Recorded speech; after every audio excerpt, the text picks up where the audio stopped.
আল্লাহর কান আছে এ কথার দলিলটা জানতে চাই। আল্লাহ সুবহানাহু ওয়া তাআলা বলছেন আস-সামি, কোরআনে কারিমে বারবার আল্লাহ পাক বলছেন সামি। সামি মানে শুনেন, খালি শুনেন না, সামিটা ইসমে ফাইল মুবালাগা, মানে মহা শ্রোতা, যিনি সব শুনেন, অন্তরে নড়াচড়া করলে সেটাও শুনেন।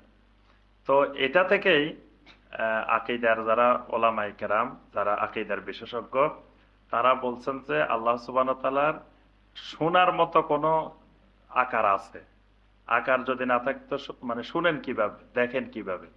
তো যেহেতু দেখেন, সরাসরি আল্লাহ পাক কান শব্দটা ব্যবহার করেন নাই কোরআনে কারিমে, কোনো হাদিসেও কান শব্দ আসে নাই। কান শব্দটা হলো এখান থেকে, সামি থেকে, শুনেন। তো শোনাকে আমরা স্বাভাবিকভাবে কান দিয়ে শুনি। তা আল্লাহ সুবহানাহু ওয়া তাআলার এরকম শোনার মতো কিছু আছে, শোনার মতো কোনো আকার আছে, শ্রবণ শক্তি আছে, এটাই হলো আস-সামি। জি।